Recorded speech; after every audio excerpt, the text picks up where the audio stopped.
Bowling with the Fef. Bowling with the Fef. Are you ready? Ready. Your bowling stories. They found you.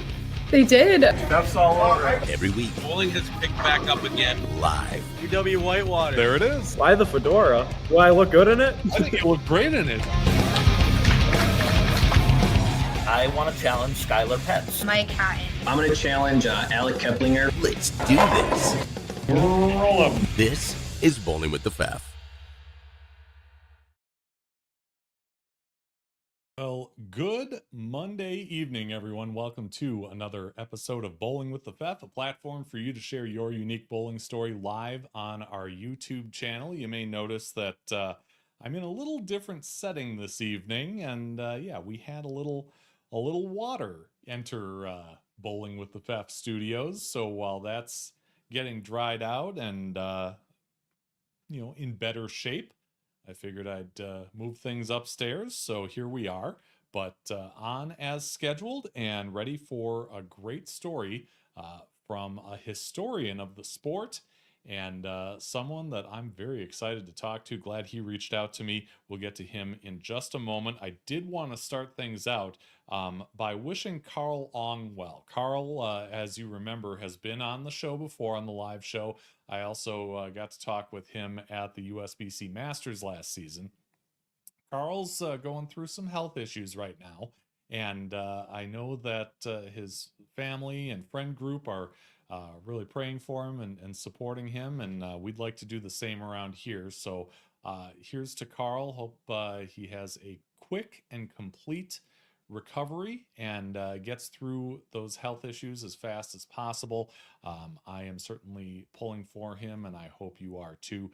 He is the head of the Agent Ong Open and has done a lot of great things with that event and had some great competitors that have partnered with him and has bowled his events. So get well soon, Carl. We hope to see you back in the forefront of bowling very, very soon. Well, in what Andrew Anderson describes as his comeback season of 2025, he has a lot to celebrate today. If you caught it last night on CBS Sports Network, he defeated both Jason Belmonte and EJ Tackett in a pair of race-to-2 matches to claim the 2025 PBA Tour Finals Championship. He and Belmo each won a game in their match to determine who would take on Tackett, and then Anderson won that roll-off 59-40. Anderson then swept Tackett with a pair of 2-12 games in the championship. Now, this title is Anderson's 6th and 2nd this season. The Lucy Doubles is the next event for the PBA Tour. It does start on July 24th. The Lucky Larson Masters in Sweden is from August 22nd through August 31st, and that will wrap up the 2025 season. So that one went by pretty quickly, but lots of exciting stuff, and Andrew Anderson taking that Tour Finals championship. Jordan Snodgrass made it a Michigan sweep this weekend, as she also has 6 tour titles now with her win at the PWBA Waterloo Open. Snodgrass, formerly known as Jordan Richard, defeated Corrine Acuff 227-215 in the championship on Friday night. She did marry PBA regional champion Frank Snodgrass before the start of the 2025 season. Snodgrass is the 5th different champion on tour this season. The tour is now in Lincoln, Nebraska for the U.S. Women's Open. The PTQ starts tomorrow morning.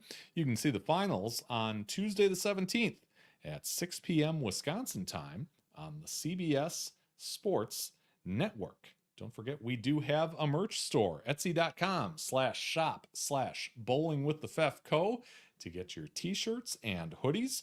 Also, want to give a big shout out to our sponsors. Jerry's Score More Bowling Supply inside Wagner's Lanes. 715-559-1822 is the number. I was over at Wagner's today, got some tips from Jerry, which are always good ones, so he can coach you up and get you all set up with some of the latest bowling balls, bowling accessories, equipment, and advice. Jerry's got it all.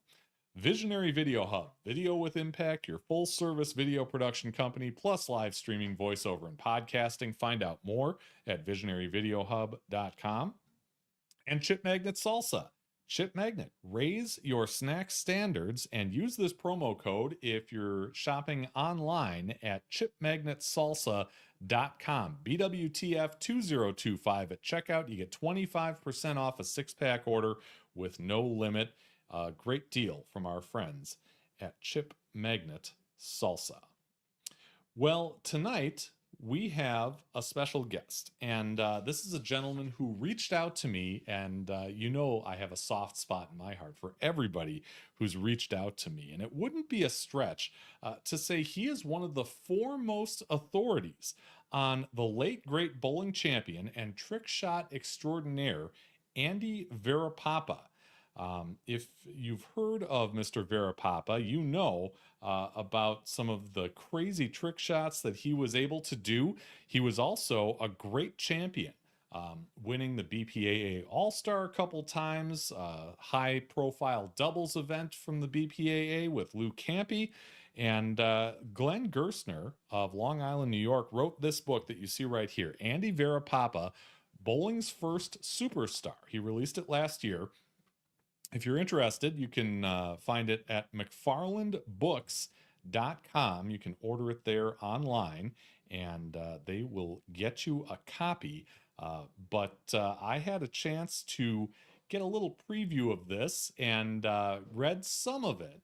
I'll admit, didn't get through it all. It was kind of a crazy week around here at Bowling with the Fef headquarters. But what I read, I was really impressed with, and I can't wait to get into this a little bit more. So let's bring Mr. Gerstner out on stage in an episode we're calling One of One, which Andy Varipapa certainly was, and I believe you are too, Glenn. Welcome to Bowling with the Fef.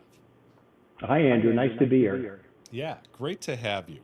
Let's kind of start out with the book. Kind of take us back to when you had the idea to do this, how that came about, and what it took to kind of get the process of writing it in motion. Well, I'm a college professor, and many years ago, one of my colleagues asked me to present at a conference called the Popular Culture Association. And the gentleman, my friend, he runs the sports track. So he said, can you present a paper about sports and popular culture? Now, I'd written papers about bowling before, and I got to thinking, you know, Andy Varipapa with his trick shots and being on film, he might be a good person. Maybe he was even the first person to bridge that entertainment and sports. So I had bowled with Andy's grandson, Andy II, 45 years ago, right here on Long Island. And I noticed that he had a webpage say for Andy Varipapa, and it's still there. It's called andyvaripapa.com. So we connected and ended up talking on the phone, and I said, can you direct me to any of the biographies that have been written about your grandfather? And he said, well, no one's ever written a biography. And at that moment, I said, forget the paper. I'm going to write a book. Wow. And that's how it actually started. That was the beginning, because I knew Andy II, and I also knew Andy's son, Frank. When I was a college kid, he was one of the, quote, old guys, about my age now, that we bowl pot games every afternoon. So I only met Andy once, but I knew Frank and I knew Andy, and I knew that I could at least get started with some contacts. Because that's always the hardest thing, is to get people to talk to you. Sure. And I was very fortunate. Some of the big names in bowling, I talked to Parker Bone, I talked to Norm Duke, and you know, everybody I spoke to couldn't have been more helpful. Yeah. Here's another one. You talked to this guy too a little bit, didn't you? Yeah, that was at Bowl Expo last year in Denver, and I made sure to get a copy of the book, and I signed it for him. Yeah, that's Tom Clark, the PBA commissioner, in case folks watching aren't familiar. But you kind of started this up at a time that led into really one of the world's biggest crises, right? The COVID pandemic. How did that kind of impact what you were trying to do and how you were able to get this together? Well, I actually had the idea for the book before the COVID. That's when I had reached out to Andy. And the next thing you know, COVID hits. I was serving as a dean at St. John's at the time. We had 1,000,001 things to do, trying to convert a face-to-face university to online in a week. So like all my other projects, this got pushed on the back burner. I probably got back at it again summer of 2022. And it took me about a year to write it. And then what people who aren't authors don't understand, once the book is done, it's another 6 months before it actually is in print. By the time it's edited and all the process, all the vetting that gets to go into it. So it was about 18 months from start to finish. And the book was published last May of 2025. Yeah. You talk about the information, the editing, the vetting.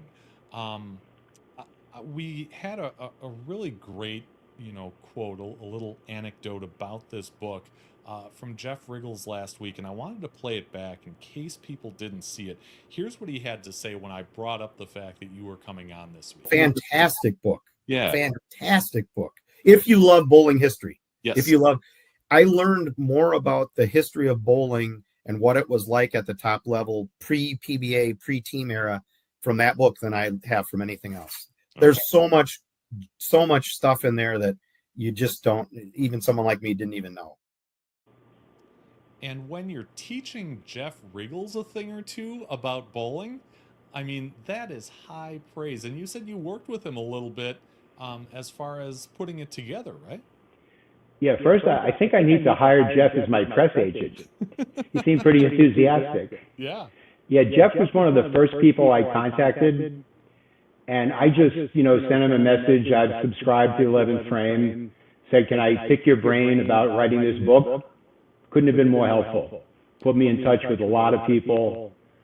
And, he read an entire draft of the book, as did his friend Eric Hartman, who does all his history work for the 11th Frame. They both were great, gave me a lot of suggestions, pointed out errors. When you write a 270-page book about someone who died 40 years ago, there's probably going to be some errors that slip through the cracks. Sure. And you had mentioned that to me in our message exchanges leading up to this episode, is that it's really difficult to make sure you want to be accurate, you have to be accurate, but these are events that happened long before, let's say, the heavy documentation we have of current events with the internet and things like that. You're kind of counting on people who knew people, and maybe people who knew people who knew people, to get, this information. How was that process like for you? Were you going places and talking to people in person? Were you calling them, emailing, other ways? Yeah, I only spoke to a handful of people who actually knew Andy. I mean, he died in 1984.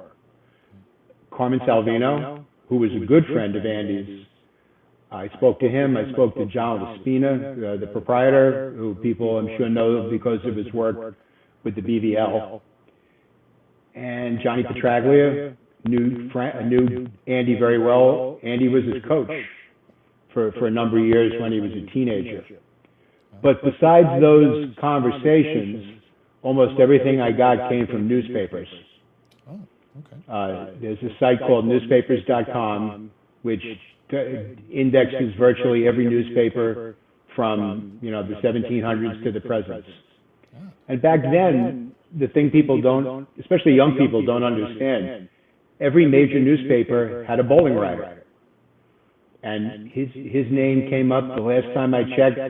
There were 39,000 hits on newspaper.com if you search for Andy Varipapa in quotes. Okay. So that's where I got most of the information.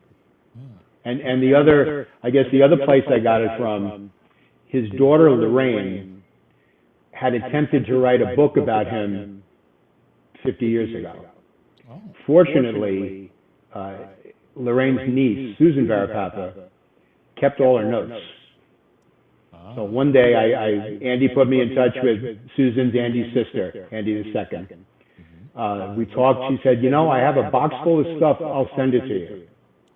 Well, I opened this box, 200 pages of conversations that she had with Andy. Wow. About what he did in his career. Now, like a lot of athletes, well, maybe not like a lot back then, but he had a tendency to exaggerate. So when I read these stories, I always tried to verify it in the newspapers. And I'd say 97% of the time, I was able to do so. Okay. And when I wasn't, I made a little note and said, this was according to Andy. Yeah. But those notes were invaluable. Invaluable. It was like his memoirs. Yeah. Yeah. Just like a good journalist, you pray to the God of attribution when when there's a little uncertainty there. Okay, so we've got a lot of comments here. Irish Pogie says, hi, Glenn, and hi, Fef. Love his videos. Yeah, great YouTube channel. If you haven't checked it out, he was on the show several weeks ago, and I hope if you didn't get a chance to see him live, watch it on replay. He's got a great story behind what he does. Rick Greco. Hey, Pally. Is that someone you know? That's one of my friends from Mineola growing up. Pally was, people on Long Island will know this name. Frank Caprice was the proprietor. He owned Sheridan Bowl. And like a lot of people, he didn't know everybody's names. If he didn't know your name, he called you Pally. So we picked up on that and started calling each other Pally. Okay, fair enough. Let's see. He said, my mic is low. Turn up the volume. I did crank it up a little. Hopefully that's a little better. Let me know if you still have trouble hearing me.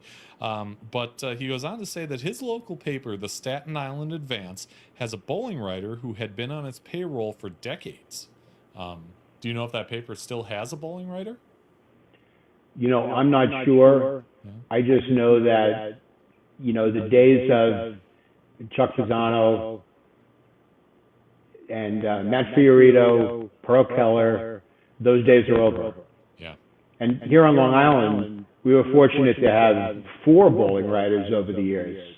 Oh, wow. The most recent was Dick Carmody, and he wrote a column every Sunday.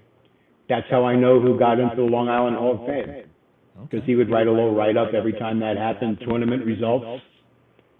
They haven't had a bowling writer Newsday since he retired in 1992. Oh, wow. Yeah. Irish Pogie says his name is Joe Damodio. So I'll have to check it out. There you go. Yeah.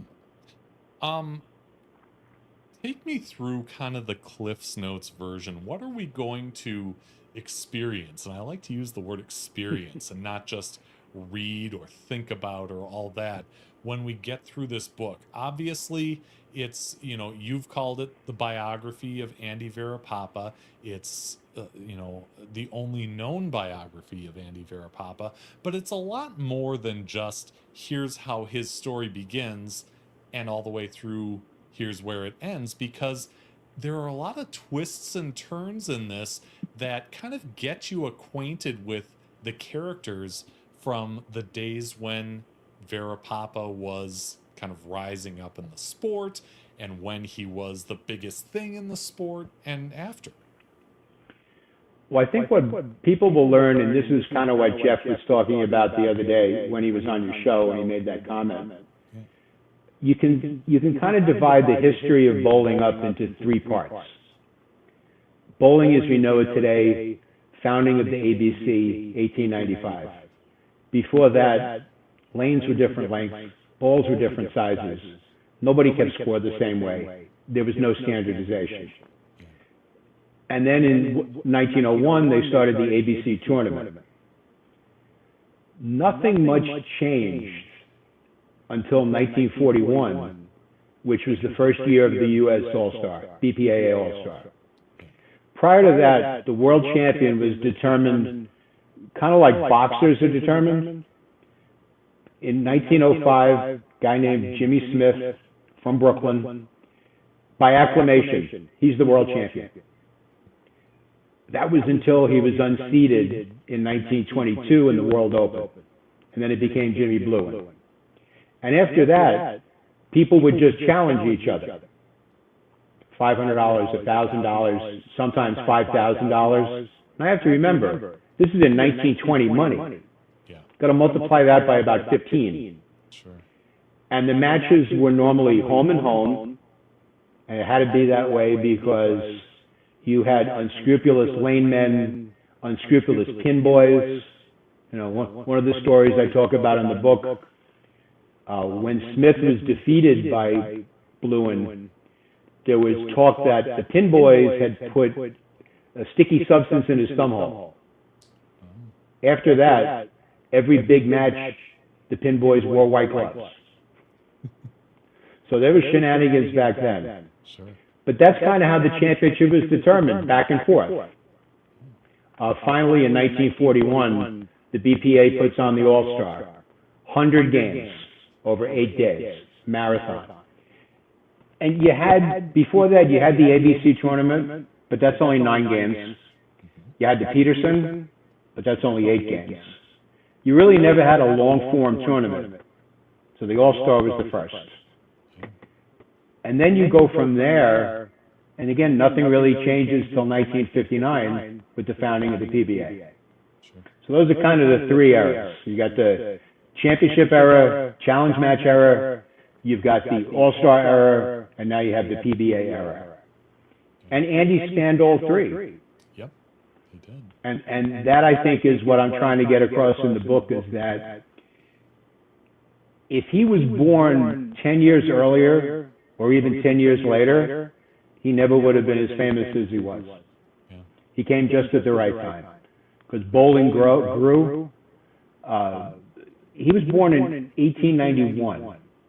He died in 1984. His lifetime saw bowling, which was not a sport when he was born. By the time he died, it was the most popular participation sport in the U.S. And that spanned his 93 years. Yeah.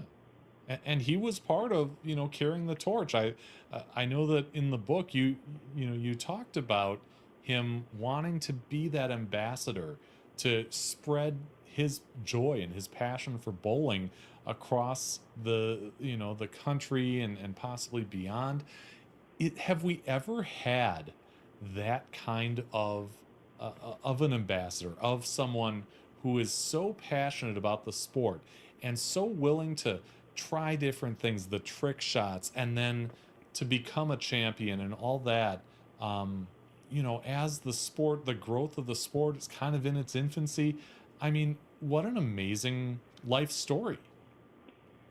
There's often online we see talks about who's the GOAT. Yeah. And Belmonte and Williams and Don Carter and Earl Anthony. Andy's not in that conversation. But if you want to have a discussion about who was the most important bowler, who was the one that did the most to grow the game, I think you have 2 entrants. You have Andy and you have Dick Weber. Yeah. And then there's everybody else. Sure. And I'm not sure if how they're 1 and 1A, but those are the 2. Those are the 2. Yeah. Special people that we should certainly hold in high regard, I think, to kind of excel in the future. You got to know where you came from, and certainly in bowling, that holds true. So as we kind of get into this story with Andy and his rise through the game, you mentioned in this book quite prominently, he comes across a character named Joe Falcaro. Who was Joe Falcaro? Joe Falcaro was probably the other most famous bowler during the 30s and 40s. Falcaro was a New Yorker. He was born in Italy, just like Andy. Came to New York as a child. The big difference, though, is Andy had many other jobs before he got into bowling. He really didn't begin bowl seriously until he was after 30, probably in his late 30s. Falcaro was bowling action matches and hustling as a teenager. He once bowled a 300 as a teenager, And he actually defeated Jimmy Smith, who was the world champion when he was a teenager. But unlike Andy, Falcaro was brash, arrogant, but when Andy did that, and Andy could talk it up, he could trash talk with the best of them, but he'd do it with a twinkle in his eye and a smile. Falcaro came across as boorish. That's the word I used in the book. Now, he was a great bowler, but I'll tell you one good story about Falcaro. He did become the world champion in the United States. He became the world champion in 1929. Now, he only defended his title once. By 1933, the BPAA said, we're going to start running the world championship. And his reply was, Falcaro makes his own matches, not you bums. Okay? Well, finally, the BPA said, we're going to pull your title. It was 3 days before the match. Falcaro gets shot. Apparently, he made the grave error of having an affair with a mob guy's wife. Guy shot him in broad daylight. Now, he lived, he bowled afterwards, but he forfeited his title. And in true Falcaro fashion, he always billed himself the undefeated world champion. He never did lose his title. So Andy, and they also bowled doubles. Andy and Falcaro were never defeated as a doubles team. So he was a real character, Joe Falcaro, but also well known on the island. He owned a 48-lane bowling center in Lawrence when centers were not that big. But he died relatively young. He died in his 50s. So he's been gone for a long time. Okay. Irish Pogie says Mike Lemongello. Mike is not in the book. I just happened to post a picture the other day of Mike getting a 300 ring at the association banquet. And I made the comment, Lemongello's wearing a tuxedo. And I made kind of a glib comment which said, this is when bowlers wore tuxedos to the association dinner, not a Metallica t-shirt and shorts. And someone asked me, are you serious about that? I said, no. And he came back and said, yeah, but someone actually did that. not in that association. I thought I made it so outrageous that no one could have possibly ever done that. Oh, wow. Well, I mean, they've got a big fan. But Mike has a reputation on Long Island. He was from a town out in Suffolk, Babylon. He was a great bowler, had a lot of injuries, retired when he was 30. I believe he dealt blackjack in Atlantic City and Vegas for many years. And he's still around, but he hasn't bowled in decades. But an amazing talent. Yeah. One of the other interesting things that I came across in the book is that it says that Andy made appearances in La Crosse, Wisconsin and Black River Falls, Wisconsin. Now, you got to understand that they are 70 and 47 miles away from me, respectively. So that, of course, piqued my interest. What were these appearances like in towns that size? Because Black River, not very big, maybe a couple thousand people. And La Crosse is about the same size as Eau Claire, which is the area where I live in. Nowadays, maybe 60,000. He traveled all over the country from 1934, even in the mid-1970s. He was making appearances in his 80s, all over the country. Generally, an Andy Varipapa appearance had three parts. First part would be he would give a bowling clinic. People would come in, he'd help them with their bowling. Then he would bowl a local hot shot. And they'd bowl maybe a 5-game match, 3-game match. And I told the story in the book of, I believe the person was in South Dakota. He was in the State Hall of Fame, bowled like the first 800 in the state. His obituary led with, the guy who beat Andy Varipapa. That's how his obituary started. Wow. And then after the match, then he would do his trick shots. Okay. and then he would pack up and go to an older bowling center. You know, one thing that I did gather, he was in Pittsburgh. This was in the late 1930s. He did 3 different bowling centers, bowled 10 games in each center, and did his clinic, and did his trick shots. Wow. And I have no evidence to back this up. He probably bowled more games than any other human being. Sure. For all those years of touring, and hundreds and hundreds and hundreds of games. Yeah, for sure. Interesting stuff. He was also, so famous at, when we get to like the late 30s and early 40s, that he starts doing some short films. And some of these still exist on YouTube. It's really fun to look them up. One called Set 'em Up that has Ned Day and Andy in it. But they never appear together. And that part is kind of weird because they didn't really they weren't really enemies, were they? No, I have no evidence that they were enemies. But I think the way the film was set up, the first half of the film, Ned Day did the serious bowling. Yep. And Ned Day, you go watch that film, he just had a beautiful style. Mm-hmm. And one thing I noticed, he followed through right in front of his face. Yeah. Like that. Kind of like the bowlers do today. I think of Verity Crawley, Sam Cooley as maybe the 2 examples where your hand is over here by the shoulder. Yep.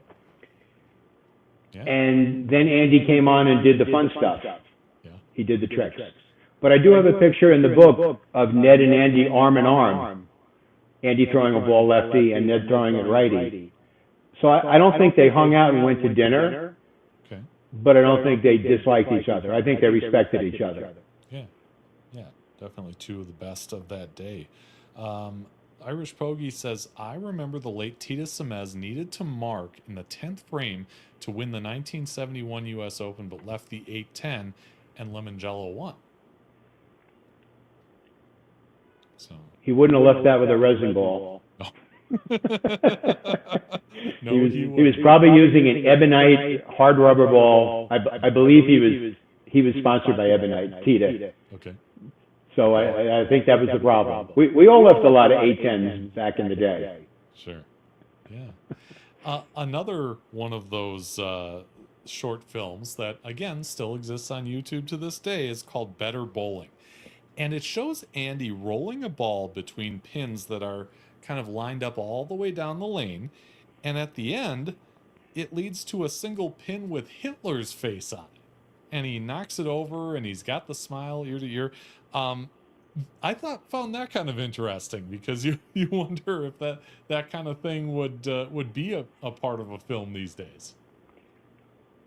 Well, I'm sure that if the film was produced in 1990, they could have had other villains' faces on there too. Sure. Right? Gaddafi or somebody like that, Saddam Hussein. I'm sure that film was produced during the war. Yeah. And if you go back and look at some of the propaganda from the U.S. government, the caricatures of Hitler and Mussolini and Hirohito, not politically correct, Yeah. at least by today's standards. Sure. And I mean, we see evidence of that kind of thing throughout a lot of these things that Andy's involved in. We see sexism, we see racism, but this isn't something that is really directly something that Andy was a part of. It's kind of off to the side, isn't it? Well, the example I talk about in the book, the first film he did with Pete Smith, the producer, Set 'em Up.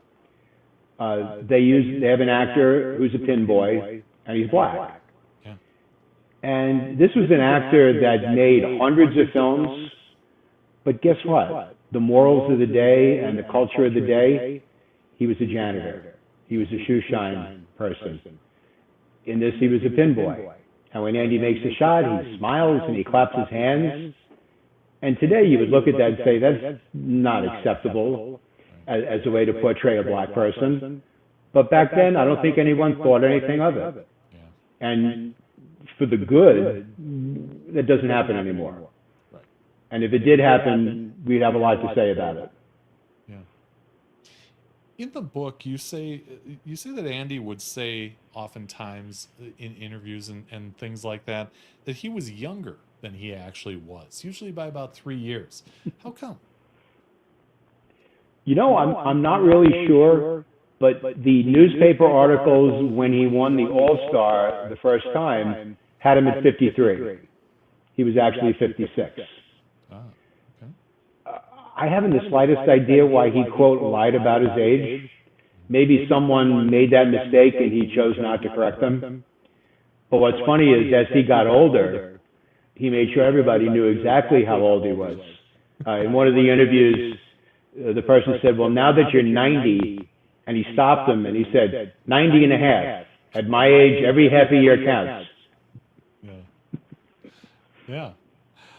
We often hear talk, even in social circles in bowling, about the Varipapa 300. In fact, they even made mention of that in the PBA Tour Finals this past weekend. Why is Andy's name associated with a 300 game that kind of goes between games, right? 5 strikes and to end a game, first 7 the next? Well, I think it started when he was giving exhibitions. Now, he was ultimately credited with 78 300 games. Only one was sanctioned, his very first one. What I could find was his first 10 or 11 300s were in tournaments or matches, so they were legitimate. But when he started touring, he would just be out there throwing balls, and if he got 5 in a row, well, now we're going to start to count. And if he got 12, that's a perfect game. And that was verified in a newspaper story. A gentleman named Dick Clemente, who was the Newsday bowling writer. And he said, when you practice with Andy, when he got 5 or 6 strikes, they went down on the score sheet. And if he ended up with 12, that became his 70-some-odd 300. And I think most people began using that. You know, if you throw we saw it in the tournament the other day. Throw the last 6, then the first 6, that's a Varipapa 300. Yeah. So that's where I think it comes from. Okay. And I was unable to determine how many of his 300s were legit and how many were Varipapa. If I had to guess, though, he probably had 25 to 30 legitimate 300 games. Okay. Because every once in a while you would see one in a tournament. But the thing was, he didn't bowl leagues. The only tournament he bowled in was the All-Star, and the lanes were impossible during that tournament. I was thinking, watching Andy Nair the other day in the Masters, at the Senior Masters. He's got 300-some-odd 300s. Yeah. Incredible. But he's had a lot of opportunities to bowl 300. You know, he owns a bowling center. He bowls every night. And look, I'm taking nothing away from this. This is unbelievable that he's bowled that many 300s. Right. But he had a lot more opportunities to bowl a sanctioned 300 than Andy Varipapa ever did. Sure. Yeah. And modern equipment, too. I mean... You know, something I found that was interesting, Varipapa and Falcaro bowled a match, I think it was 1934. Andy averaged 253, and he lost. Wow. 30 games. 30-game tournament. Jeez. Well, I could talk to Len Nicholson about this. Apparently, on shellac lanes, none of us have ever bowled on shellac. Right. Most of us have never bowled on lacquer. We've all bowled on polyurethane. Yeah. When lanes were shellac, as they got worn, a track would wear to the pocket. Yeah. A trough. So you would kind of throw the ball, it would stay in the trough, and walk right into the pocket. So you could score very high with a rubber ball back then. And again, I take nothing away from the Budweisers and their 38-58, but that was bowled in a house that still used shellac in the 50s. The lanes had not been re-waxed in months. That was the easiest lane condition of the day.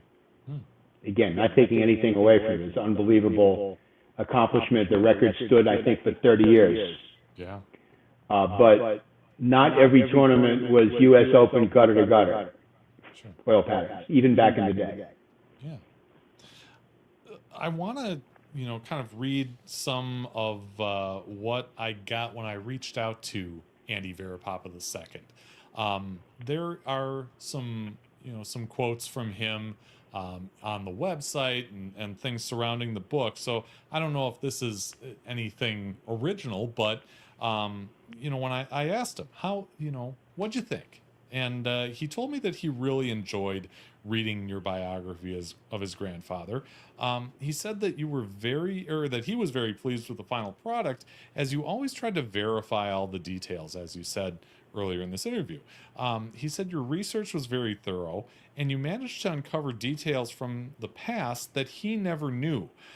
That's got to be an incredible feeling of accomplishment. If this guy's in his family and you're uncovering stuff that you can, bring to him essentially for the first time, that's got to feel good for both of you. And is that something that you found to be kind of emotional for you? Well, I feel like I did a good job. He has 7 grandchildren. I spoke to 4 of them at length. And each of them couldn't say enough about how great they thought the book was. And they also said the same thing that Andy said. They learned things they didn't know about their own grandfather. And I wondered, in the beginning of the book, I talk about how Andy's life mirrored my own grandfather's life. And I could imagine sitting and reading something about my grandfather that I didn't know. That would be like really cool. Yeah. So I did appreciate their comments. Made me feel good that I'd done the right thing. Sure. He said, you uncovered some key details, specifically the circumstances around how Andy was able to purchase Hempstead Recreation in 1943 and make his move to Long Island, and how he was so connected to the New York Yankees from his bowling center, Kenmore Lanes, in Brooklyn in the 1930s. That's got to be interesting, regardless of your love for the sport or not. I mean, to be connected to the Yankees and, an all-time great team who, always is having, runs toward the championship, especially, back then when you're talking Babe Ruth times. What was interesting was Kenmore Lanes in Brooklyn was only a couple blocks away from Ebbets Field, which is where the Brooklyn Dodgers played. Okay. So a lot of the Brooklyn Dodgers would come in and bowl there. But I also have pictures of charity events with the Yankees just before the war. So it was a popular place for, quote, celebrities. Celebrities would come in, baseball players would come in, and eventually he got tired of living in Brooklyn. Him and his wife Alice wanted to move. He actually considered moving to Detroit, because Detroit may have been the top bowling city at the time, in the late 30s, early 40s. He decided to stay local, moved to Long Island. The opportunity came up to buy Hempstead Recreation, but it's a 14-lane center. And he took it, and that's when he moved to the island, and he lived on Long Island the rest of his life. Because of that, do you find that you have kind of a kinship with, people like Andy Varipapa, people like the other, folks who are from Long Island or lived in Long Island? I'm thinking Billy Joel because I'm a huge fan. But do you find you have a kinship with people like that? Well, I think wherever you're from, you're from Wisconsin. Yeah.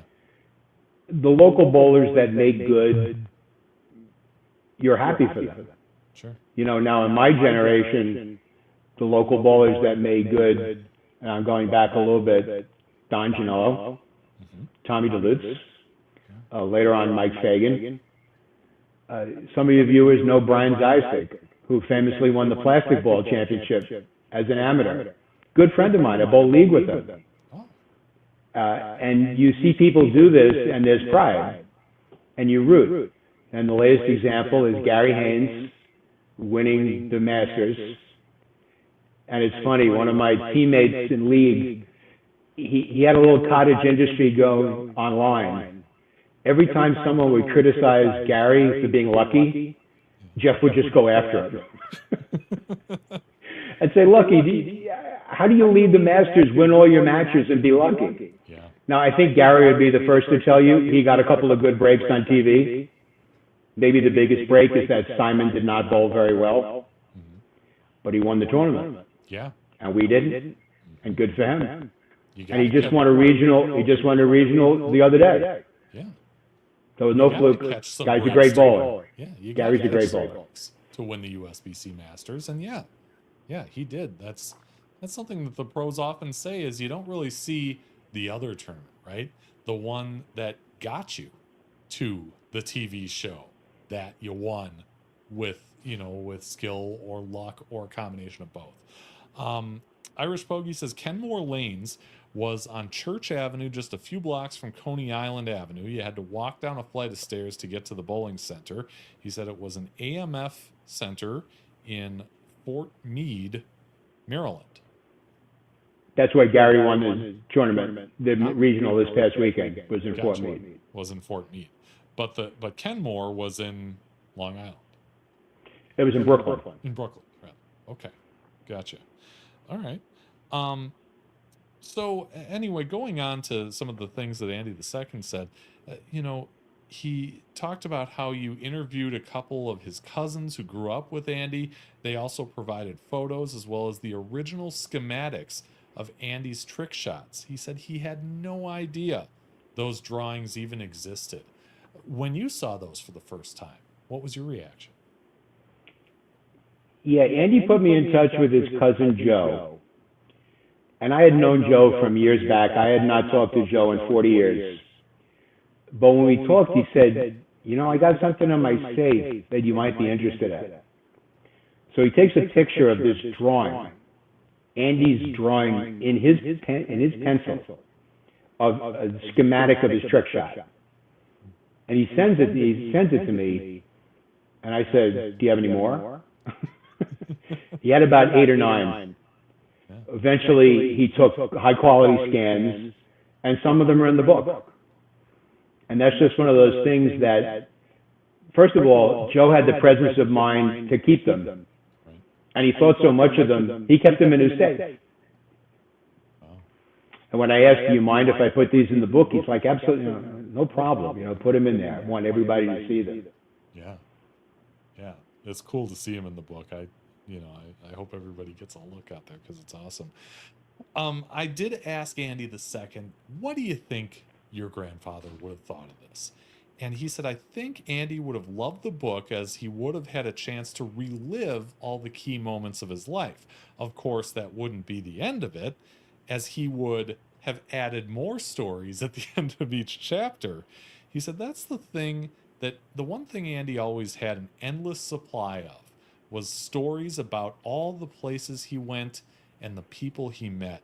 We see him in these films or in interviews as this guy with a smile that kind of lights up the room and just the joy of participating in this great game. What do you take from all the things that you've dug up and uncovered on Andy as far as maybe the parts of his personality that kind of sit with you even to this day? I think he loved bowling.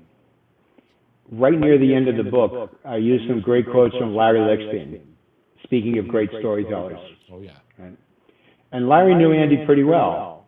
They shared meals when he would come to Garden City for the tour and when Larry was the player services director.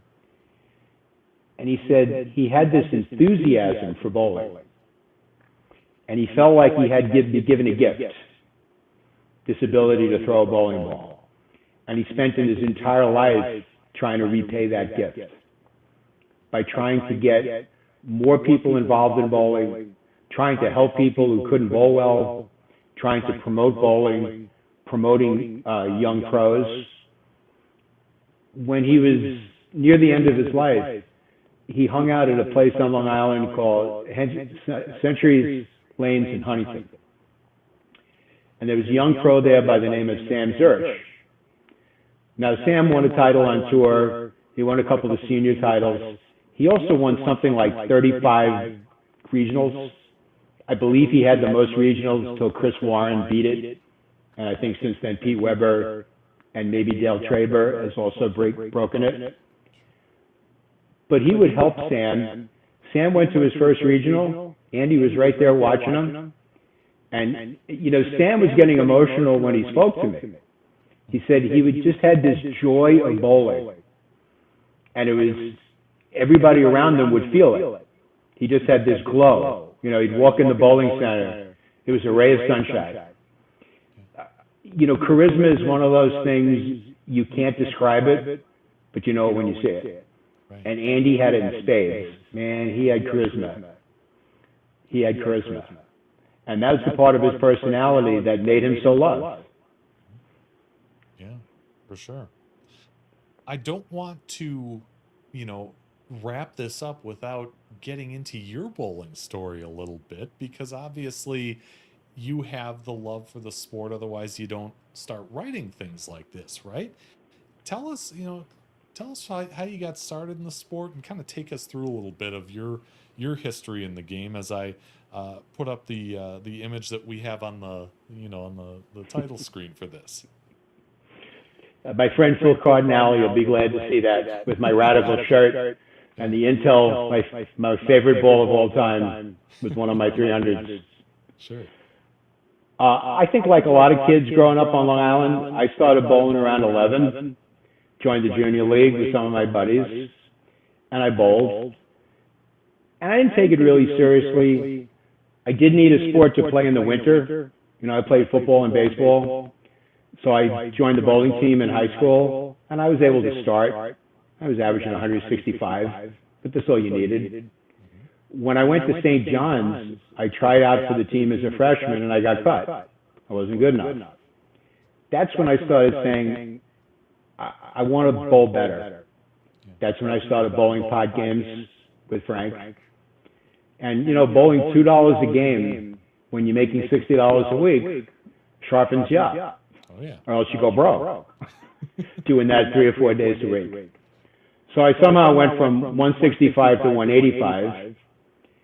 And again, 185 back then, the top bowlers were averaging 200.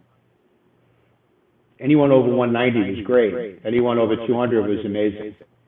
So I bowled at St. John's for 2 years on the school team. So much fun traveling. And again, college bowling is nothing is what it's like today. Nothing like it was. Yet made friendships from bowling with those guys, and even some of my opponents that I still have till this day. So that's when I started taking bowling seriously. And then in the 80s, I bowled, and I gave up bowling a number of times over the years. You know, life gets in the way. Took a couple of 4-year hiatuses. But I still bowl and won a couple tournaments here and there, won a couple association tournaments. Still try and hit the senior events with my Brunswick, see my Brunswick shirt here, oh, yeah. Senior carry. So I still bowl when I can. Physically, I'm able to. Like all people my age, you got all sorts of aches and pains. But I've always loved to bowl. Always loved to bowl, loved to talk about bowling, hang out in the bowling alley. If you look at my Facebook friends, probably half of them are from bowling. Yeah. And that's the best part about bowling, is the friendships and all that. And I'm glad you mentioned both Phil and Nick, because I'd be lying if I said I wasn't a frequent viewer of Perception versus Reality. So, Phil's a fellow New Yorker. Yeah. We both share that sarcastic New York sense of humor. Yep. That's why we get along. Yeah, for sure. Good deal. Moving forward, I mean, do you see yourself writing more about bowling? Do you see yourself being involved in the sport in other ways? What's your future look like as far as bowling is concerned? Well, last year I joined the local association, the Long Island USBC, as a director. I ran unopposed, of course. Nobody wants to do it. But really my purpose to get into it was twofold. One was to try and start promoting the Masters tournament. You know, our local Masters is still the jewel of Long Island amateur bowling. And entries have been down over the years. I secured a sponsor, Pete Hakem, Island Bowling Supplies. And my other job is to do a little bit of history, a little bit of researching. Right now I'm working on writing biographies of all 160 some odd members of the local Hall of Fame.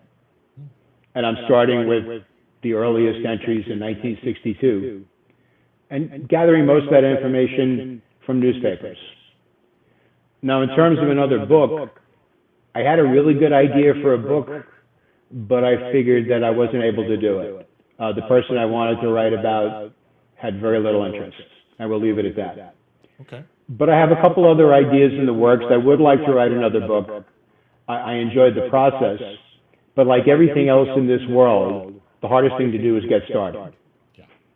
Once you get started with the book, off I go. You know, I'm writing 3, 4, 5 pages a day. But to kind of organize my thoughts, what am I going to write about? Who do I need to talk to? That's the hardest hurdle. Again, it's like everything else in life, getting started. So hopefully I will write another book. Yeah. It's the hard that makes it great. And from what I've, what I've been able to consume from this book, it is a great one. And I'm hoping I can read the rest in the days ahead here. You've seen this show before. You know how we wrap things up. It's called Off the Sheet. Here it is. Let's go off the sheet. Challenge a bowler to appear on a future episode. I would like to challenge Will Madison. I would say Diana Zavulova. The Better Russo, Lauren Russo. We're looking for anyone who has a passion for the sport and a unique story to tell. I've had a pretty good run of luck on off-the-sheet challenges lately. I've had a lot of them get back to me. So I'm hoping that yours does as well. But Glenn Gerstner, who would you like to challenge to be on a future episode of Bowling with the Faf? John Laspina. Okay. He bowls. He bowls. Not a bowler. He's known as a proprietor. Yep. And I think not only a proprietor, just the work he does with BVL. Yeah. You know, Johnny Petraglia he's the face of BVL. Right. But for many years, John was the guy behind the scenes. I just went to an event the other day at his Rockland Center, Maple Lanes, here on the island, raise money for BVL. And I actually wore another one of Mike Flanagan's shirt that day. It was a Brunswick Black Beauty shirt. Got a lot of compliments. Like, where'd you get that? Shirt. So I'd challenge John to come on. He also knew Andy. His father knew Andy very well. John knew him well. And he was one of the first people I talked about for the book. He put me in touch with Johnny Petraglia, who put me in touch with Parker Bone, and off I went. Yeah. It's cool how that kind of, those connections end up working out the way they do. And yeah, I'm a big fan of what Bowlers and Veterans Link does. And so, John, I think he would be a tremendous guest, bowler or not, whatever he wants to consider himself. But if one of the great things I like about your show is that you have kind of an eclectic group of guests. Yep. Now, I've seen Belmo, I've seen Julia Bond, I see Roger Dawkins. But then you got me. Nobody knows. And with that episode you had a couple months back with the young man who repairs the 8230s. Joey Dare. Yeah, well, I never would have heard of him otherwise. Wow. So that's why I enjoy your podcast. Got all sorts of different people on here. Yeah, I like to take a big, birth of the characters in our sport, whether it be current or former PBA professionals and PWBA professionals, all the way to the people who are just getting into it. And, everywhere in between. I think, I think everybody deserves a shot at one of these things. And I'm hoping, give them this shot a week at a time. But John, if you happen to see this and are interested in taking Glenn up on his challenge, you can email me at bowlingwiththefef@yahoo.com, and we can get that set up, or you can find me on all the social media places if that's your thing. Next week, we are going on a week from this Thursday, and I'm pretty sure, Glenn, hearing you speak, you probably know this gentleman's wife, because she is a current touring pro on the PWBA tour. But Ryan McDaniel, when we had Melanie McDaniel on, was on the show in a way of speaking. He was a frequent chatter, and I was able to meet him face to face at All-Star Weekend, and he told me, I'm ready to come on. So I bet we'll get some nice back and forth between Melanie, who will probably be in the chat for this one, and Ryan, who also does some grilling in an outfit called Tiny Human Barbecue, and of course bowling and golfing and supporting Melanie and their family. So that one will be Thursday, June 19th, 7 p.m. Central. We hope you'll all join us either live or on replay. And Glenn, it has been a pleasure getting to know you, and certainly all these interesting nuggets about Andy Varipapa. And I hope folks have a chance to read the book too, because like I said, from what I've seen so far, I'm interested in going the whole way with it. Well, I appreciate you having me on, and I think anyone that's interested in bowling history would enjoy the book. Yeah. I'll just leave you with one funny story about this shirt. Yeah. I wore this shirt to league, bowling against a team of guys all older than me. And one of the guys kept looking at the shirt. And all of a sudden, he looks at it real close, and he comes over to me, he says, was that shirt custom made, or does that guy just look like you? And you said? And I said, thanks, Brunsnick, for patterning the guy after me. I got a little more hair, but I got the gray. Good stuff. Good stuff. Well, again, thank you so much for coming on. Everybody, thank you for watching, and hope you enjoyed it, and we will see you again next week. Thank you for watching Bowling with the Fef. Pound the like button and subscribe button. It's the easiest way to support the channel, and it's free. Bowling with the Fef is brought to you by Chip Magnet. Raise your snack standards. Jerry's Score More Bowling Supply inside Wagner's Lane. So Eau Claire, Wisconsin area's leader in bowling products and services since 1988. And Visionary Video Hub. Video with impact. Email bowlingwiththefef@yahoo.com with questions or to appear on the show. You can also reach out on your favorite social media platform.